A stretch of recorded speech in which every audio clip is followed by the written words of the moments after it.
fearless fun in the key of Yeltsy coming up on the playlist. There's great artwork by Sue Pavlatos and big dreams too. Stick around. Funding for the playlist is provided by the citizens of Minnesota through the Minnesota Arts and Cultural Heritage Fund.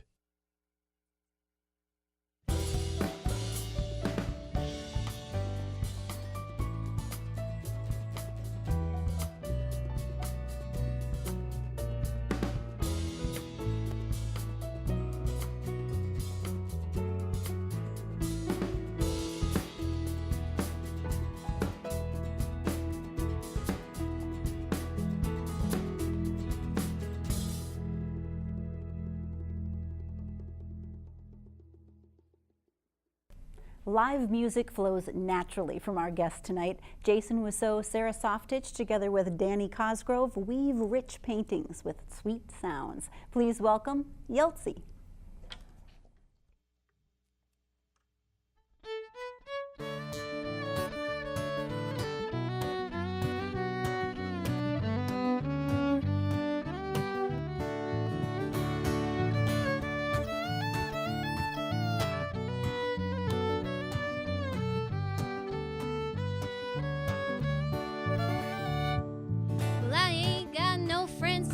Just a bottle of beer in the twilight. The stars shine lonely in the sky. Dreams aren't always what they seem. I just barely gotten here, and in my mind I'm traveling home. Well, everyone gets lonely. Let the tears fall from your eyes. There's nothing to be ashamed of. Even bull riders cry.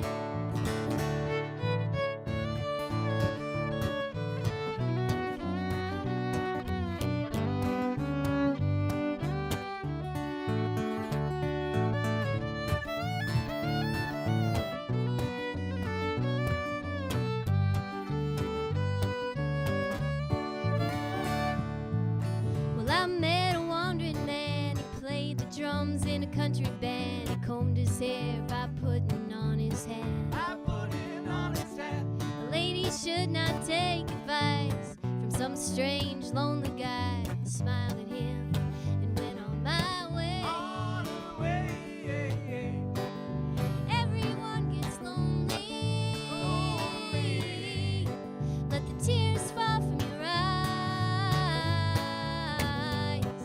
There's nothing to be ashamed of. Even bull riders cry.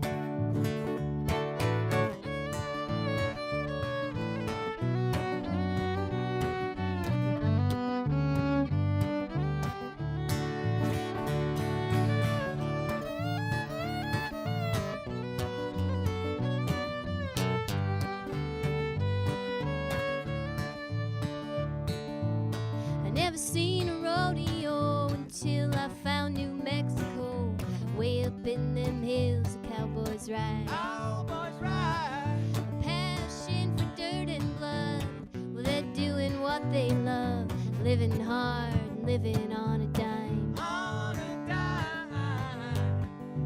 Everyone gets lonely. Let the tears fall from your eyes. There's nothing to be ashamed of. Even bull riders, even bull riders, even bull riders cry.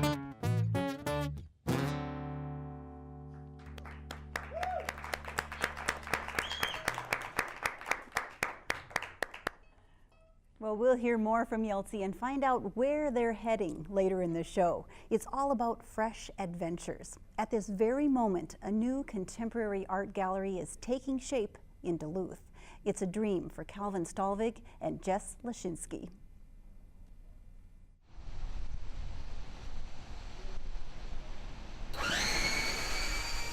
I think we're lucky in working together in the fact that we both kind of had the same vision. We both wanted to focus on youth artists, college age, artists who are serious, but maybe haven't had the forum quite yet to show work aside from their student shows. This is the main gallery space. It's still under construction, and we'll be installing some artificial lighting. So we have these nice can lights that we just picked up for like $6. And then we're trying to finish up this wall right here. We're putting in hardboard. Behind it is pegboard, and so we just thought a nice smooth surface would be a lot better for showing art. So this window is really exciting because everybody that walks by, especially at night, there are no other lights that are on this avenue. So at night, anybody walking by, driving by is gonna say, what the heck is that? What is going on there? Even though it's small, it does have huge windows in the front, which draws attention. And having all the walls bright white with the lights on it kind of makes it even more bright. It's as if the best thing and the worst thing about this space is that it's really small. So it'll be really easy to make it feel intimate and like there are a lot of people here. So a small show will do really well here. And then the harder thing is like what happens when our parties are just full and everybody wants to be here. Space will be an issue. We'll be facing new challenges with every show that we put up. Well, welcome to the playlist, Calvin. It's very cool that you stopped over, and what a neat project you have. Yeah, thanks for having me. I'm glad to be here. Yeah, so tell me a little bit about the focus of your new gallery. Well, the focus is showcasing young artists in the area and from the region, just giving them a spotlight and a place for their voice. So that's what Jess and I are working on.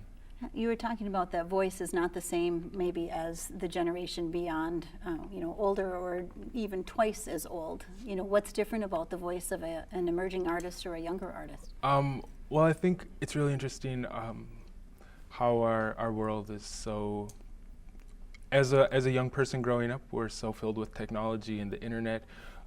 We're inundated with cultures from around the world, and so it's very aware and it's very angsty, and I feel like it's also dealing with a lot of things from all different places. How do you be a global citizen, a national citizen, and also a local citizen? So those kinds of voices. It's an exciting project because it really does give a voice to maybe folks who haven't had that chance yet.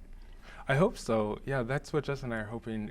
We actually don't exactly know what we're doing, so we just have this dream and this idea, and hopefully we can make something really successful with that. Well, I think you already have. Just by staking a claim and going for it. And you know what? It's all about perspective, and you get perspective from experience, and that's really cool. So you are a member this season on a show called Roadtrip Nation. It's a PBS show, and what a fun way to see the world and to check out what's going on and maybe what your next step will be. We're going to take a look at the clip and then maybe talk a little bit about your journey. Great.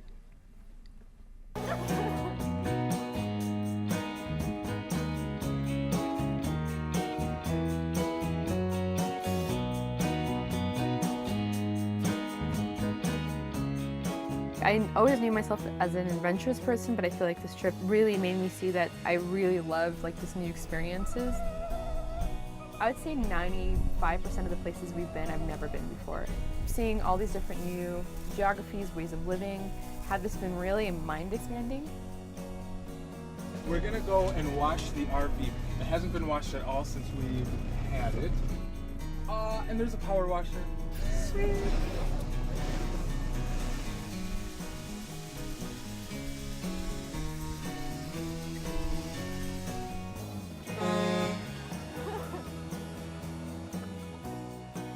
I really like the road. What's nice about it is that we're moving and we're seeing so many places at the same time, but we're changing together, and there's like a constant, and the constant is us.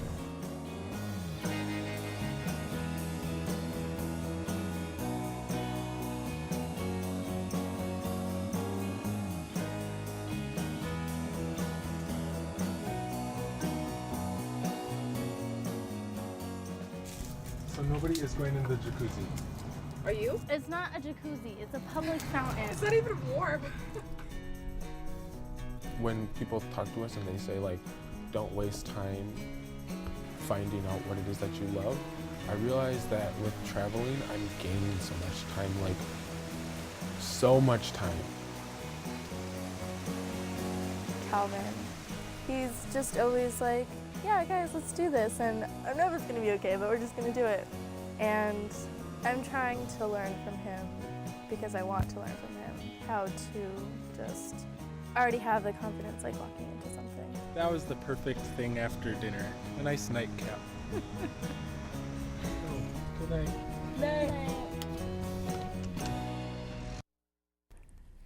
Okay, that just looks like fun, but it also was a journey and work, right? Yeah, it certainly was. It was the experience of my life, and it completely changed who I was and my worldview. In what way, or what experience? A specific one, or just the journey?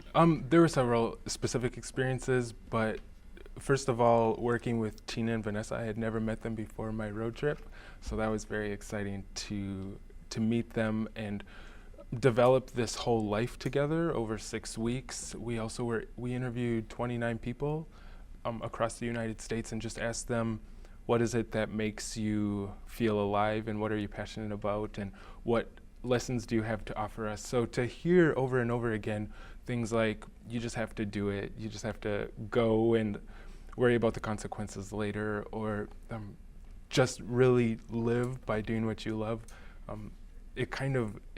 it's hypnotic, and you just think, I have to do what I love, I have to do what I love. So that's, it actually brought me to the place that I am today. Opening an art gallery. Without a doubt, yeah. It was,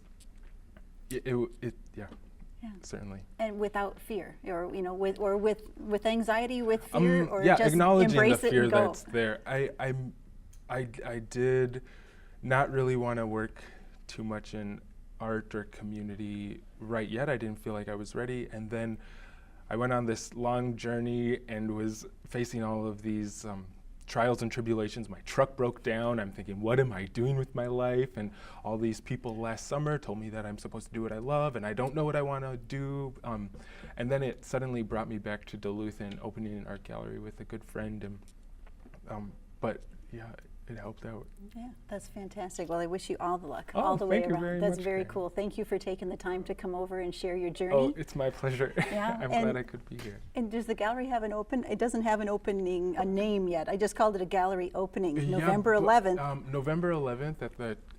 The address is 22 2nd Avenue East, and you'll just have to watch for our website. It's going to be coming out. But we're having a party on November 11th at 8 p.m.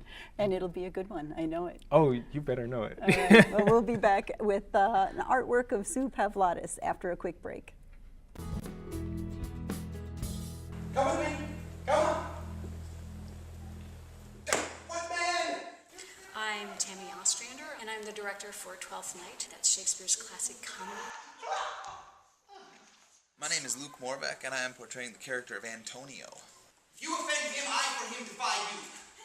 Despite the fact that Antonio is really the heavy of the show, we've managed to get some laughs in there as well. And then later on, Antonio certainly gets a little bit more intense as he is taken captive by the Duke Orsino. Fare thee well, and God have mercy upon one of our souls. It's a different take on Halloween. It's not gory and bloody, but it's full of disguises and costumes, and a fun show to see.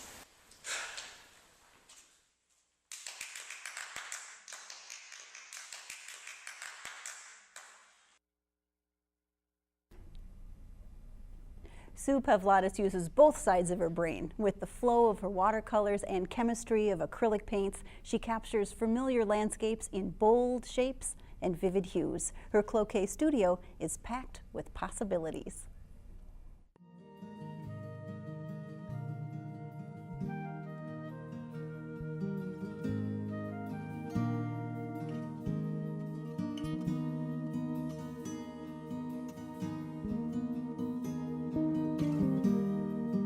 It's one place where you make all the decisions, nobody else makes them for you. And you have control. You create your own world. And it can be one way one day, and the next day you can totally change it. My name is Sue Pavlatos, and I paint sometimes what I see and sometimes what I'd like to see. Paint every day. I don't have an excuse because in my studio I have stations set up so that I can just work around. So I always have something I can do. What I really want and what I'm teaching in my workshops is to create drama. Who wants a boring painting on their wall? You can tell that the artist was excited when they did the painting. I don't want people to think I was bored. So it doesn't always look like much when you first start putting the paint on because you have to layer your paint. You need a big guy right behind you to hit you in the head when you're done. I think the biggest problem people have is they overwork them, and I have that tendency, so I found that I could take care of that problem by doing more than one painting at a time, and then getting the chance to not put paint on, viewing it, looking at it rather than finishing it. Sometimes you think about them longer than you actually paint them.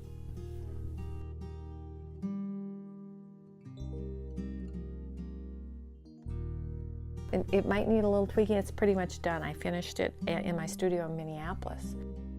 Well, I don't want it to be just an ordinary painting, so I use the electric blue to let you know there are trees behind it, but I don't spell them out for you.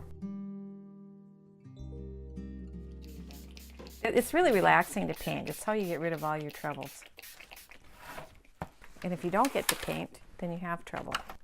It makes you crabby. I'm just going to put the sky in, and then I'm going to put the shadows in.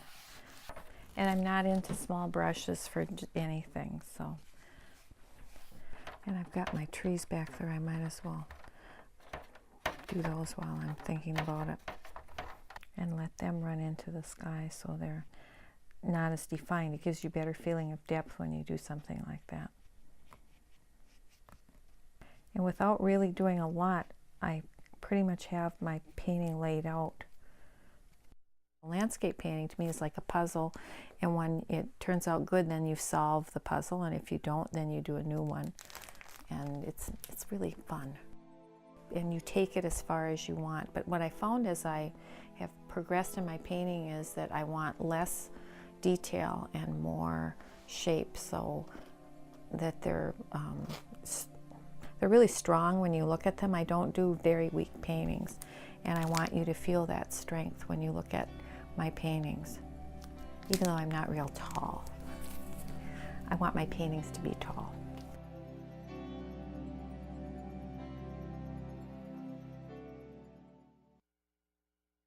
Sue teaches workshops at her home and through the Duluth Art Institute. She's got work hanging in the Art Dock here in Duluth, and she'll be part of the Art Attack show in Northeast Minneapolis next weekend. Now, the playlist gallery this week is curated by Sievertson's Art Gallery in Duluth and features the beautiful work of Ann Jenkins. You can see more images from the playlist online, watch episodes, and learn how to connect with the show. That's theplaylistonline.org.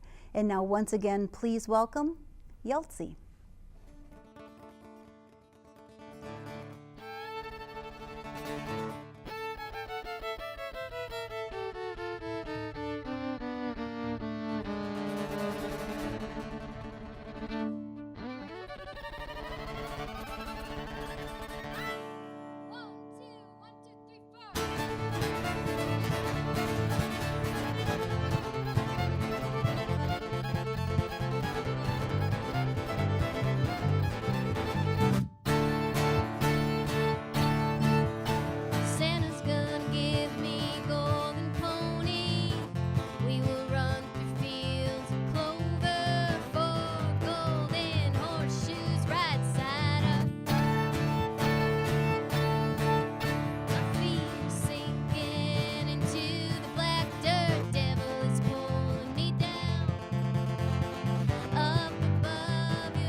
you so much.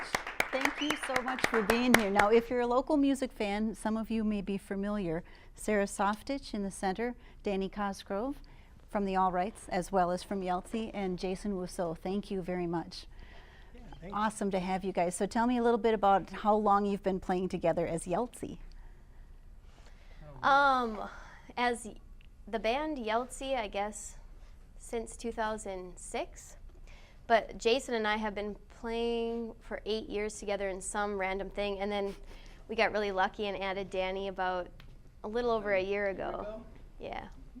Sarah, you do a lot of the songwriting in all of this. So tell me a little bit about influences, inspiration. How does that come about?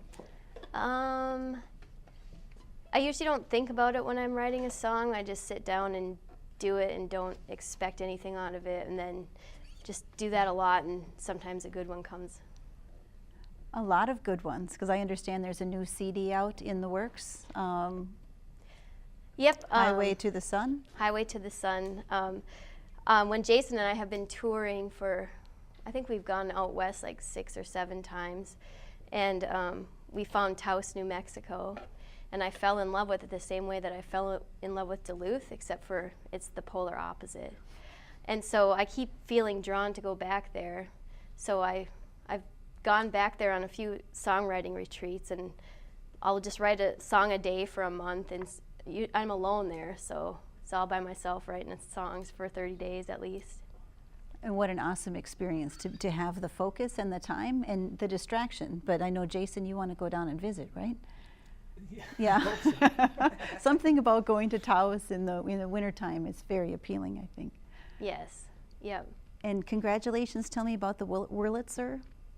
What's that about? The Wurlitzer Foundation is a artist in residence in New Mexico, and it's in Taos, which I applied for it a few years ago and didn't get it, and then I applied for it on Christmas Day because I was in Taos watching an Earth ship and cat sitting, and I didn't have anyone there on Christmas Day, so I was like, well, what could I do? I'll just write this grant, and I ended up getting it, and there's going to be 10 other artists in some form, like musicians, painters, filmmakers, sculptors, and we'll all be each living in a different house but on the same land.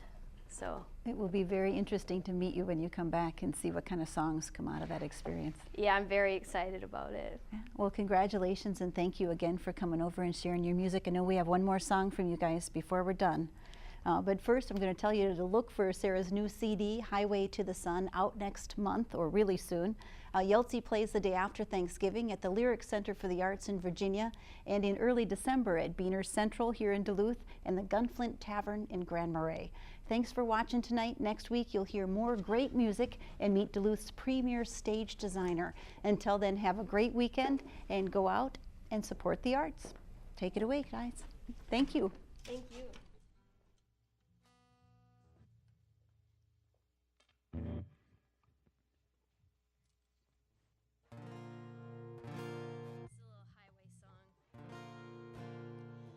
We were so happy, standing in the sun, nothing but blue skies all around, chasing our dreams in that old beat-up truck. We'll make the ocean this time.